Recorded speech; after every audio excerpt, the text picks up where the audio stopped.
Es una enfermedad que se ve fundamentalmente en pacientes mayores de 50 años, ¿verdad? Pero también se puede ver en pacientes de menor edad, sobre todo si tienen condiciones predisponentes. Es más frecuente en pacientes que tengan algún tipo de condición predisponente, como las enfermedades degenerativas, en mayor frecuencia en pacientes hospitalizados porque su inmunidad no está bien, porque están invadidos. Y como les comentaba, hay nuevos grupos de riesgo como los pacientes inmunosuprimidos, los portadores de prótesis cardíacas, prótesis valvulares, por ejemplo, y los drogadictos parenterales. Esos son grupos de riesgo. Entre los factores predisponentes existen factores adquiridos y factores que son congénitos, digamos, ¿no? Entonces los factores adquiridos son, el principal es la enfermedad reumática del corazón, que como ustedes saben es una enfermedad endémica en Venezuela. También se puede ver en el prolapso valvular mitral, a pesar de que es una enfermedad que se reconoce como que es una enfermedad relativamente benigna, pero dentro de la gama de afectación que puede tener la válvula mitral, algunos grupos de pacientes con enfermedad severa pues pueden tener riesgo de complicaciones, entre ellas la endocarditis infecciosa. Las enfermedades degenerativas, la presencia de fibrosis en las válvulas del corazón, calcificación, todo eso predispone. La presencia de una enfermedad del músculo cardíaco per se, que se llama miocardiopatía hipertrófica obstructiva, también porque produce un alto jet de sangre de alta velocidad en el tracto de salida del ventrículo izquierdo, y eso golpea el endocardio valvular y por supuesto pues predispone a que esa válvula se pueda dañar, ¿no? Y se pueda producir un endocardio. Luego tenemos condiciones congénitas como es el ductus, ¿verdad? La comunicación interventricular. El ductus es la persistencia del conducto arterioso. La comunicación interventricular, tenemos también la coartación de la aorta y tenemos también las estenosis valvulares de todas las válvulas. No ahí sale la válvula pulmonar, pero en realidad todas las válvulas que tengan estenosis pueden tener este problema. Continuando con las adquiridas, ¿verdad? Dentro de las adquiridas, pues, si el paciente ha tenido una endocarditis previa, eso es un factor de riesgo indudable porque ya tiene un daño en las válvulas. La presencia de prótesis, sean biológicas o mecánicas, las valvulopatías que tengan repercusión hemodinámica, no aquellas que no la tengan, los cortocircuitos que han sido corregidos y los adictos a drogas parenterales como, bueno, la heroína, la cocaína, que se administra por vía intravenosa, ese tipo de drogas, ¿no? Hay otros factores menos frecuentes, pero que también se consideran, como son la diabetes mellitus y la edad del paciente. Ya vimos que a edad más avanzada, pues, más riesgo de endocarditis. Desde el punto de vista patogénico, la enfermedad se caracteriza por la presencia de jets de alto flujo, es decir, chorros de sangre de alto flujo en el corazón. Ustedes saben que la sangre fluye en el corazón como fluye el agua en un río tranquilo, es decir, fluye de una manera totalmente laminar, ¿verdad? Y en cambio, en el paciente con endocarditis, pues la sangre fluye con alta velocidad, con turbulencia, como lo haría en un río bravo, como por ejemplo el río Orinoco, ¿verdad? Donde el agua se mueve con mucha turbulencia, y si ustedes se acercan al río, pues escuchan el caudal de agua, porque las moléculas del agua chocan contra las piedras, chocan contra otras moléculas de agua, generan espuma y generan ruido. Lo mismo ocurre en el corazón. La sangre debería fluir de manera laminar y no escucharse el flujo sanguíneo, pero cuando hay jet de alto flujo, pues esto no solo se escucha, sino que además ese golpeteo del jet de alto flujo sobre las paredes del corazón va a producir que se dañen, pues se desnude el endotelio vascular, lo cual pone en evidencia, pone en exposición al subendotelio, el cual tiene cargas positivas. Ustedes saben muy bien que todas las células, cualquiera que sea, tiene una carga que es negativa, fundamentalmente, ¿verdad? Las células están cargadas negativamente, tienen un potencial de membrana transmembrana que es negativo. Todas son iguales, tanto las de las bacterias como las de nosotros, son iguales. De tal manera que al acercarse se repelen porque tienen la misma carga externa. Eso es un mecanismo muy inteligente que se le ocurrió a todas las células. Tener cargas iguales para que se repelan. Así que las bacterias, cuando pasan por el corazón, si usted se corta, por ejemplo, con un clavo, con un cuchillo, pasan bacterias del cuchillo a la sangre, ¿correcto? Esas bacterias van a hacer un paso circulatorio, pasan por el corazón, pero cuando llegan al corazón se encuentran que todas las cargas la repelen, porque su membrana tiene la misma carga que tienen las membranas del endocardio valvular, y sigue de largo. ¿Y qué pasa? En esa pasada circulatoria llega un momento que las células, los fagocitos, se encargan de, mira, aquí está una bacteria, se la digiere y la destruye. Eso es lo que pasa normalmente. Nos pasa a todos, inclusive en la mañana cuando nos cepillamos, los que les gusta cepillarse los dientes fuertes, que sangran, ¿verdad? Se pasan el cepillo, ahí hacen una bacteriemia. De hecho, se hacen varias bacteriemias al día por distintas razones. Por ejemplo, el jogging, el boxeo, trotar, caminar fuerte, todo eso puede generar bacteriemia. Son condiciones que uno dice, no, que es curioso que una cosa así genere bacteriemia, pero se produce. Y el típico, lo más común es el cepillado en la mañana, el cepillado de los dientes, eso produce bacteriemia. Y mucha bacteriemia, porque recuerden que en la mañana todos amanecemos con una litosis fisiológica de la noche, porque los anaerobios aprovechan que la boca está cerrada para crecer, ¿no? Para multiplicarse. Entonces, todas esas bacterias que son peligrosas pasan a la sangre. ¿Por qué no se pegan del corazón? Bueno, por eso, porque el endocardio es cargado positivamente por fuera y repele a la bacteria. Pero esos jets de alto flujo pueden cambiar esa condición, es decir, pueden denudar el endotelio, poner en evidencia el espacio subendotelial que está cargado, tiene cargas negativas, y ahí es donde se van a adherir estas bacterias, aparte de todos los mecanismos antiadherencia que tiene el endotelio per se. Además de eso, se puede ver también, fuera de la presencia de alto flujo, la presencia de flujo de alta presión desde una cámara de alta presión a una cámara de baja presión. Este es el caso típico de las estenosis valvulares, por ejemplo aórtica, donde usted va a tener una cámara de alta presión, que en este caso es el tracto de salida del ventrículo izquierdo, y una cámara de baja presión, que es la aorta. Esa diferencia de presión se está dando porque la válvula aórtica está cerrada, entonces crea como una compuerta que mantiene como una represa, pues mantiene alta la presión de un lado y baja la presión del otro. Lo cual conlleva a gradientes de presión, y esos gradientes de presión generan una alta velocidad del flujo que pasa a través de esa válvula estenótica, y ese flujo de alta velocidad daña tanto los bordes del orificio, es decir, el punto donde está pasando la sangre, digamos el cuello de botella del paso, donde está el cierre de la válvula, y también el sitio donde el chorro incide. Por ejemplo, si yo agarro una manguera y la prendo y la pongo a alta velocidad contra esa pared, llega un momento que quito la pintura, ¿verdad? Bueno, lo mismo pasa en el endocardio, se retira el endotelio, se denuda y se produce un daño que puede condicionar entonces que el paciente tenga una afectación bacteriana. Si ustedes ven la fisiopatología, es muy fácil. Comenzamos por los factores predisponentes arriba, los cuales llevan, ya dijimos cuáles son, llevan al daño endotelial. Eso hace que se ponga a la circulación el espacio subendotelial, lo cual va a hacer que se adhieran, haya adherencia de plaquetas y de fibrina, formándose un trombo, que inicialmente es un trombo aséptico, o sea, no es un trombo que tenga bacterias. Luego viene la persona y se le ocurre cepillarse los dientes duros y hace una bacteriemia transitoria, o sea que fíjense que es una combinación de cosas, y se infecta ese trombo que inicialmente era aséptico, ¿no? Se produce lo que se llama ya la vegetación, que es el trombo aséptico más las bacterias, y eso va a conducir a tres fenómenos. Fenómenos locales, fenómenos embólicos y fenómenos inmunes. Los fenómenos locales son la destrucción, porque la bacteria no se va a sentar en la válvula y va a decir, ay, qué fino, estoy aquí en esta válvula sentada, qué bueno, me está pegando la brisita de la sangre. No, se come la válvula, agarra la válvula y la destruye, porque su objetivo es invadir y destruir, tiene enzimas proteolíticas, entonces se come la válvula. De tal manera que vamos a ver daño de la válvula, y por supuesto al dañarse la válvula el paciente va a tener abscesos de la válvula, puede tener pericarditis, ¿verdad? Puede tener aneurismas a ese nivel, o simplemente pues la perforación de la válvula. Todo eso es el daño valvular. Luego tenemos los eventos embólicos, porque esas vegetaciones tampoco se van a quedar allí. Recuerden que son estructuras que no tienen un sustento firme, entonces se pueden desprender, y al desprenderse se embolizan, y esos émbolos generalmente van a cerebro, van a la circulación sistémica, que puede llegar a cualquier lado, o a los pulmones. Entonces hacen embolizaciones pulmonares sépticas, el paciente se llena de émbolos sépticos en el pulmón, es horrible, eso se ve muy feo y es muy preocupante, o a cerebro, y entonces invade la vasa vasorum de los vasos cerebrales, lo destruye, produce una necrosis en la pared de los vasos cerebrales, que como ustedes saben son muy delgados, y entonces el paciente hace lo que se llama un aneurisma micótico, que es que el vaso cerebral se dilata y se puede romper inclusive, con drenaje a los ventrículos, lo cual es muy grave. Hemos tenido casos de eso, sobre todo en pacientes jóvenes.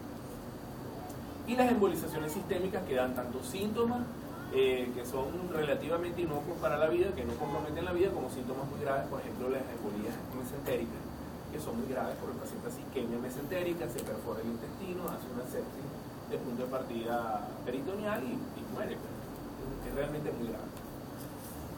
Bueno, luego entonces es importante conocer cuáles son los factores, cuáles son estos elementos que conllevan a bacteriemia transitoria, precisamente para prevenir toda esta cosa, porque si usted tenga el endotelio dañado, que eso a veces es irremediable, porque la persona, por ejemplo, viene con un problema valvular de base, pero si usted evita la bacteriemia transitoria o la trata, entonces va a prevenir que esto ocurra. ¿Cómo se previene? Bueno, primero conociendo cuáles son las situaciones clínicas en las cuales se produce bacteriemia con mayor frecuencia. Ya vimos cuál es la más común en la casa, pues, en la comunidad, pero en la práctica clínica las más comunes son primero los procedimientos odontológicos, todos aquellos donde está involucrada sangre. Es decir, no está contemplada la tartrectomía, por ejemplo, que es la limpieza dental, esa no está contemplada, salvo que la persona tenga una enfermedad periodontal muy severa, pues y sangre mucho, o que el odontólogo sea un asesino, que la mayoría son, y sea muy violento, y eso se provoca sangramiento de la encía. Si es así, pues también está asociado. Pero vean que hay un altísimo porcentaje de riesgo de endocarditis en pacientes que se les hace procedimientos odontológicos.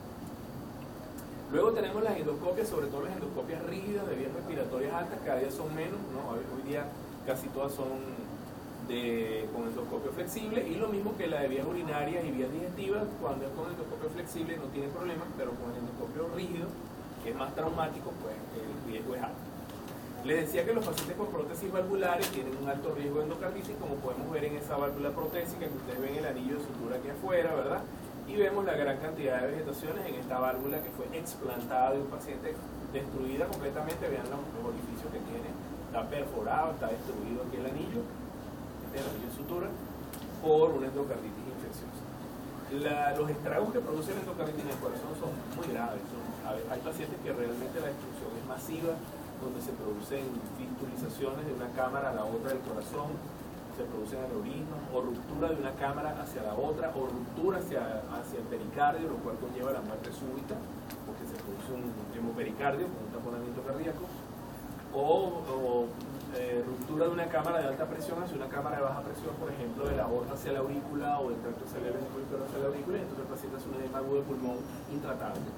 Se le llena el pulmón de líquido que hace una expectoración cerebromática y el paciente fallece por hipoxemia. El pulmón se transforma completamente en un órgano sólido de tejido y lleno de sangre. Sangre extravasada, obviamente sangre que se coagula, y entonces el paciente no puede respirar. Se compromete la barrera sanguínea y muere. Todo eso lo hemos visto, eso no es literatura. Y vemos, por ejemplo, casos como este, donde tenemos trombos y vegetaciones en esta válvula mitral. Aquí abajo una válvula mitral explantada, ¿verdad? Que ustedes dicen, bueno, ¿cómo es esto? Bueno, eso es contra pacientes que se les coloca, se les hace, son especímenes de anatomía patológica, o que se les hace implante de válvula protésica. Se les coloca una prótesis y la válvula se explanta para el estudio de anatomía patológica y determinar cuál fue la lesión, cuál es el germen. Es decir, esto se cultiva, pues, en países donde se hace. Y aquí mismo en Venezuela, cuando se hace el trasplante, cuando se implanta una válvula para colocar una prótesis, pues la válvula se manda a anatomía patológica. Esta es la válvula posterolateral de la mitral, y esta es la anteromedial anquilina, la válvula mitral. Es una estructura muy compleja. Vean las cuerdas tendinosas, los músculos capilares aquí al final, ¿verdad? Y todo esto amarillo que se ve aquí son el poco de vegetaciones pegadas de ambas ramas. También se pueden ver perforaciones, como ustedes pueden ver aquí, una perforación entre el tracto salivar ventrículo izquierdo y la aurícula derecha. Perforado, ahí esa aguja está mostrando la perforación. Y todo eso se puede ver de manera no invasiva o de manera invasiva. Es importante también, una vez que se ha producido la enfermedad, determinar cuáles son los gérmenes. Y los gérmenes varían dependiendo cuál sea el tipo de válvula que está afectada. Muy relevante la toma adecuada de los cultivos. Cuando ustedes vayan a tomar los cultivos, deben hacer el procedimiento, que eso está estandarizado, para que el cultivo dé positivo, porque si ustedes lo toman mal, el cultivo puede dar o contaminado o bien. ¿Cómo se llama la invasiva de por ecografía? Ya lo vamos a ver. Por clínica, por ecografía. Ya les voy a mostrar unas imágenes de casos míos y todo eso, para que ustedes vean que no es nada no es nada más la teoría, sino la práctica. El médico tiene que ser práctico, no debe ser teórico. La teoría no es buena, es bueno que ustedes sean excelentes teóricos, pero la práctica es lo que hace. Yo tenía compañeros que no eran muy buenos en teoría, pero eran excelentes en práctica, y son tremendos médicos. O sea, la práctica es lo más importante para el médico. Me recuerda a la historia de un querido profesor mío que cuando ellos estudiaban en Mérida no había nada en internet ni nada de eso, que yo realmente el acceso a internet que teníamos cuando estudiábamos no era mucho tampoco, pero no como es ahora, pues que lo cargo en los celulares y todas esas cosas. Y ellos como estaban obstinados porque no tenían nada que hacer, estaban sin dinero, sin nada, le leían las cartas a uno de los compañeros que estaba en la residencia, que recibía cartas de amor de la novia y él le contestaba y él le enviaba, entonces era como la novela, ¿no? Ellos seguían las cartas, se la abrían y leían, y el tipo parece que era un poeta, pero de eso consumado en palabras que le gusta mucho a las mujeres, era tremendo poeta, ¿no? Le decía unas cosas bellísimas y ella le contaba, pero un día estaba todo cabizbajo y dijeron, aquí pasó algo, vamos a revisar el país. Llegaron las cartas, abren la carta y entonces ven la carta que le manda ella a él, que le decía en resumidas cuentas, mi amor, tienes 20 en teoría pero 0 en práctica, porque el punto es que él estaba en Mérida y ella estaba en otra ciudad, entonces ella se había buscado otro, ¿verdad? Las mujeres siempre despiadadas, porque resulta que él estaba lejos, entonces bueno, estaba terminando con él por eso. Entonces esa historia, ¿verdad?, que es muy relevante, se aplica a la medicina. Ustedes tienen que tener 20 en práctica y 20 en teoría, pero no 20 en teoría y 0 en práctica, porque el problema de la masificación es que tienen muy poco acceso a estas cosas.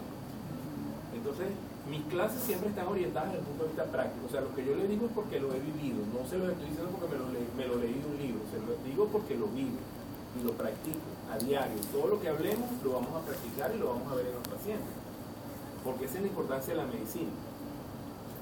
Entonces concéntrense mucho en la práctica, traten que, porque la teoría es fácil, la teoría uno la agarra en un libro o en internet, pero la práctica es la parte difícil, porque no tienes el acceso a los pacientes por el volumen. Entonces hagan un esfuerzo para tener más acceso a la parte práctica.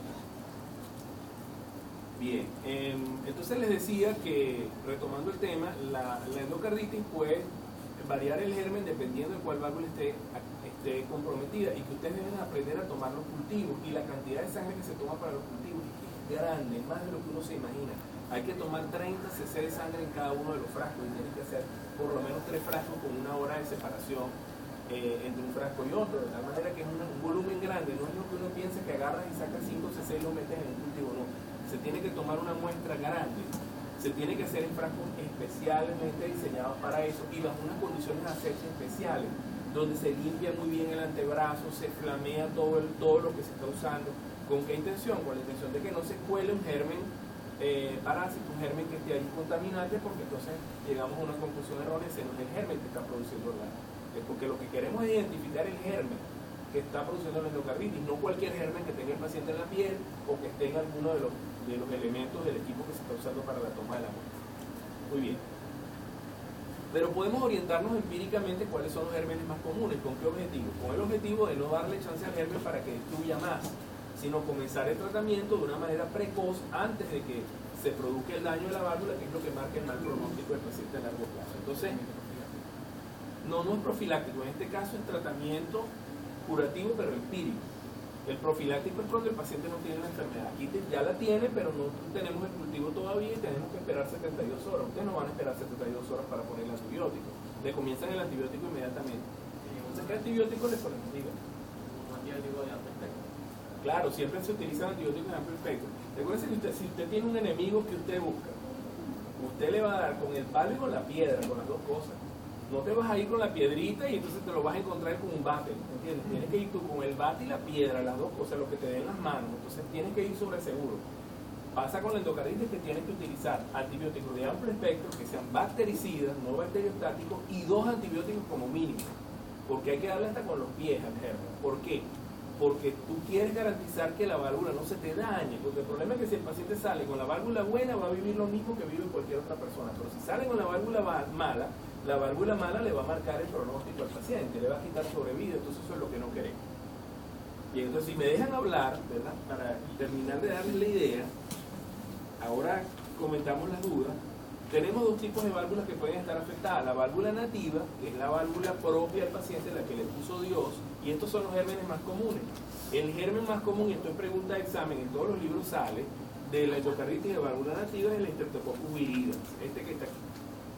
Y luego tenemos una serie de gérmenes como aureus, enterococo estafilo coagulasa negativo, que es el epidermidis, hongos y otros menos frecuentes. En nuestro medio hemos visto endocarditis por hongos, sobre todo en la población de Soledad, La gente que le gusta ir a Soledad, porque en Soledad ustedes saben que es el condado del crimen, que la gente se vaya para hacer todas las maldades y todas las cosas que nadie lo ve, y resulta que se toman por allá la leche de las vacas, de las cabras, y de Soledad hay mucha leche que no es vacuna, que no está bien esterilizada, y se pueden producir endocarditis por distintos tipos de gérmenes, incluyendo hongos, incluyendo bacterias raras, que pueden dañar las válvulas de una manera muy precoz.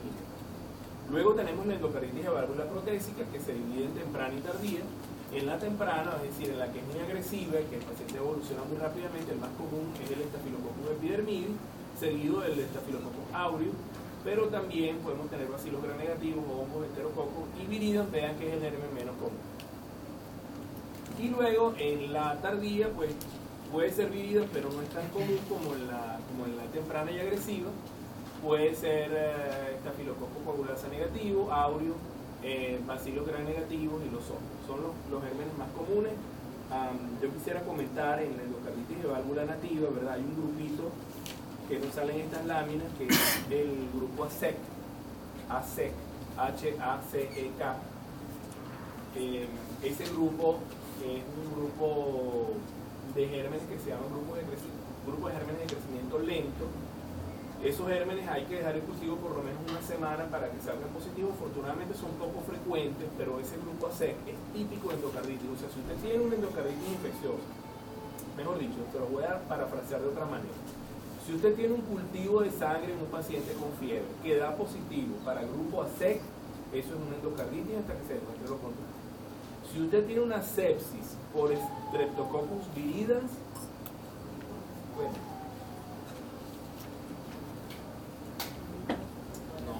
cuando termine, ¿qué lo voy a hacer? Pero hay uno que está listo, si quieres te lo llevo. No, que tiene que estar aquí, que no se lo revisen a él. Lo único que hay que mandar.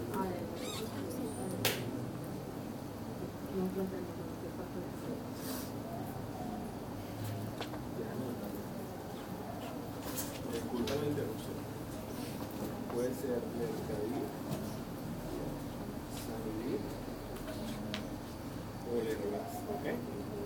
Cualquiera de esos, de 10 millones. Hay uno que está listo, si quieres te lo llevas, porque fue el que lo está usando para apoyar. Y no me di cuenta, entonces me lo quedé.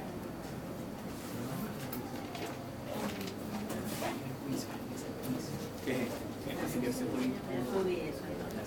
sí, bueno, los demás los hago así. Yo paso por allá. Sí, pero yo voy a, no sé si en medicina o allá abajo. Bueno, pero que me deje viendo cirugía, que no me cierren cirugía, que no me cierren ahí. Bien, si usted tiene una sepsis por Streptococcus viridans, eso es endocarditis. Eso no hay otra manera de que, porque eso no es un germen agresivo. La única manera de que el Streptococcus le salga positivo en todos los cultivos, o sea, hasta sépticos, es que tenga una endocarditis infecciosa, porque no hay manera de que el Streptococcus viridans se mantenga en la circulación solito si no tiene un foco, porque los fagocitos lo eliminan inmediatamente, porque no es un germen agresivo. Lo cual no se puede decir de Staphylococcus aureus, por ejemplo, que es un germen muy agresivo y destructivo, que puede inclusive afectar válvulas nativas. Bien, entonces, pero para resumir, con todo este poco de cosas, vamos a quedarnos con lo siguiente. Endocarditis de válvula nativa, el germen más común es Streptococcus viridans. Endocarditis de válvula protésica, el más común, Staphylococcus coagulasa negativo, que es el que más se ve, pues. O epidermidis también, se le conoce. ¿Cuál es la clínica? Generalmente hay una latencia entre la bacteriemia y el comienzo de la enfermedad de 2 semanas. De tal manera que el paciente hay que interrogarlo bien, a ver si tiene el antecedente de una endoscopia, de haber ido al odontólogo, estas cosas que ya dijimos que son los predisponentes. El cuadro clínico se va a caracterizar por el de una infección con liberación de sustancias endógenas como es astenia, anorexia, adinamia, pudiera tener diaforesis nocturna, sudoración nocturna, artralgias o fiebre. Lo más común, por supuesto, que haya fiebre y que la fiebre sea de grado alto. En el corazón, pues vamos a tener soplos, que son soplos nuevos de regurgitación. Es muy importante esto, que sean nuevos y que sean de regurgitación. No soplos estenosos. Si tiene una estenosis, eso es bien. La presencia de palpitaciones y, en los casos graves, la insuficiencia cardíaca. Pueden haber algunos signos que son muy típicos de endocarditis y que de hecho se usan para el diagnóstico, como las petequias que podemos observar a nivel de conjuntiva, del paladar, en la mucosa oral o en la piel de las clavículas, que esas petequias son por embolia y por vasculitis. Pueden haber embolizaciones grandes, sobre todo en los hongos, que pueden ser sistémicas. Por ejemplo, aquí tenemos el caso de una petequia en el primer dedo de este paciente, la podemos ver allí, ¿verdad? Una lesión petequial. Pueden haber hemorragias subunguiales que se conocen como hemorragias en astillas, ¿verdad? Como esa que vemos allí, que también se pueden ver por trauma, que nos hemos confundido a veces porque, por ejemplo, los pacientes que son carpinteros o basqueteros, bueno, basqueteros aquí con todo un poco de enanos que tenemos, pero hay algunos que les gusta jugar basquetbol, que creen que son basquetbolistas, y entonces los ven taca, entonces eso produce un daño en los lechos unguiales y puede ser. También el martilleo de los pacientes que son albañiles, por ejemplo, que trabajan mucho con martillo, pues pueden tener ese tipo de lesiones. Y a veces pues no las vemos porque las mujeres, bueno, siempre vienen con su coquetería, tienen las uñas pintadas en la hospitalización, entonces hay que mandarle a quitar la pintura de las uñas para ver esos signos, porque son muy importantes. Y algunos hombres también se las pintan. Entonces hay que mandárselas a quitar también, las que tienen pinturita, porque el hombre no se pinta las uñas, ¿saben? Pero los que lo hacen, bueno, eso impide que uno pueda observar estos signos. Entonces, a quitarse eso. Hemorragias conjuntivales, subconjuntivales, como esa que vemos allí, es una hemorragia subconjuntival. Petequias conjuntivales, tanto en conjuntiva vulvar como palpebral, como esta que vemos aquí, ¿verdad? Cuando hay muchas petequias en palmas o plantas, eso tiene un nombre, se llama lesiones de Janeway, que es lo que se ve allí. Ahí tenemos lesiones de Janeway en planta de pie. Y todos estos signos clínicos, que ya los vamos a resumir, ¿verdad?, reciben el nombre de lo que se llama los estigmas del endocarditis. Ustedes recuerdan los estigmas de Jesús en la cruz, ¿verdad? Los signos de sufrimiento del Vía Crucis de Jesús. Bueno, a eso se le conoce con el nombre de los estigmas del endocarditis. Estigmata, los estigmata del endocarditis, así como los estigmas de Jesús en la cruz. Son marcas del sufrimiento de la enfermedad. Una cosa importante es que estos estigmas no se ven con frecuencia. Cuando en nuestro medio se ven con frecuencia, gracias al gobierno bolivariano de la República Bolivariana de Venezuela, podemos verlos con mucha frecuencia porque no hay antibióticos, porque los médicos están mal formados, porque ponen una cosa que llaman ellos médicos que no son médicos a ver los pacientes. Entonces estos pacientes pasan por debajo de la mesa con endocarditis y están 3-4 semanas con la endocarditis florida evolucionando, y entonces aparecen los signos. ¿Por qué? Porque los estigmas son signos de vasculitis, de embolia, de fenómenos inmunológicos que tardan 2 semanas como mínimo para desarrollarse. Si usted le pone el antibiótico adecuado, eso no aparece. Entonces, en buena medicina esto no debería ser, o sea, tú no tendrías por qué estar viendo los estigmas del endocarditis, pero en nuestro medio, gracias a eso, podemos ver los estigmas del endocarditis. O sea, aprovechen, cuando hayan pacientes con endocarditis, les aseguro que van a ver los estigmas del endocarditis, porque de aquí a que se diagnostique, ya el paciente no tiene solución.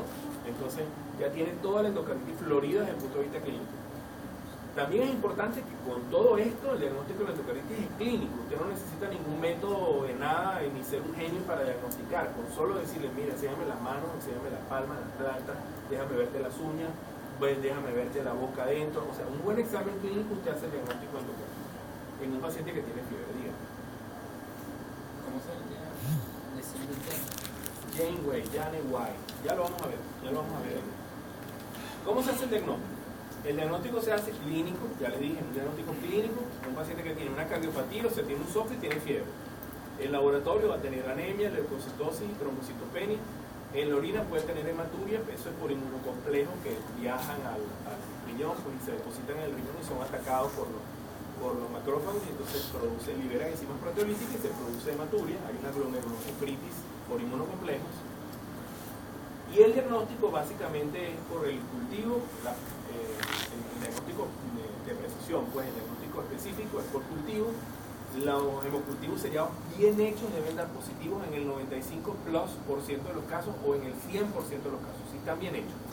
El ecocardiograma, que ahí es donde intervenimos nosotros los cardiólogos, ¿verdad?, para la evaluación de la presencia de vegetaciones visibles, que usualmente casi siempre son mayores de 5 milímetros, pero a veces son pequeñitas de 1 milímetro, o son murales y son difíciles. Y el diámetro, pues, va incrementándose con el tiempo y a veces no son fáciles, pero es importante que hay condiciones donde la vegetación dura mucho tiempo, permanece en su sitio mucho tiempo. Eso no significa que haya endocarditis, sino simplemente es la cicatriz de la vegetación, es decir, es una vegetación estéril. ¿Cuándo hacer el ecocardiograma? Bueno, si tienes sospecha de endocarditis, si es de válvula nativa, le hacen el ecocardiograma transtorácico. Si está positivo, bueno, tiene endocarditis. Si está dudoso y tú tienes duda de que es endocarditis, le hacen un eco transesofágico, que es por la boca. Si está positivo, bueno, tiene endocarditis. Si está negativo, lo observa, en unos días le repite. Si está negativo el transtorácico completamente, bueno, buscas otras causas. Si el paciente tiene muy buenas imágenes, buscas otras causas, y si no, lo observa. Si es un paciente de alto riesgo y el transtorácico está negativo, de todas maneras es bueno hacerle el transesofágico. Y si es una prótesis, hay que hacerle transtorácico y transesofágico, porque las prótesis no se ven bien. En los transtorácicos, por ejemplo, aquí tenemos un paciente, este es el ventrículo izquierdo, la aurícula izquierda, la aorta y el ventrículo derecho. Aquí vemos la válvula aórtica con una vegetación que se ve señalada con la flecha. Este es un eco transtorácico donde vemos la aurícula izquierda, el ventrículo izquierdo, la válvula mitral, válvula aórtica y aorta ascendente. Estos son los senos de Valsalva. Aquí vemos que en este punto que estoy señalando aquí con el puntero, hay una insuficiencia mitral por perforación de la base de la válvula mitral. Ahí se ve. En la unión con el anillo, la fibrosis intervalvular nitroaórtica, y en ese punto hay una perforación. Aquí abajo tenemos 4 cámaras: aurícula izquierda, aurícula derecha, ventrículo derecho, ventrículo izquierdo, septum interventricular, septum interauricular, válvula tricúspide, válvula mitral. Hay un derrame pericárdico, véanlo también, se asocia y es mal pronóstico. Vean que el derrame pericárdico también en este espacio, que a veces no se nota, y vean la gran insuficiencia valvular, que es un chorro tan grande que le da la vuelta a la aurícula izquierda. Miren cómo hace este efecto de curva saliendo desde la válvula mitral. Ahí se ven las vegetaciones, aquí se ven las vegetaciones. Es el mismo punto acá, ¿no? Ese efecto de curva se llama efecto Coanda, y se corresponde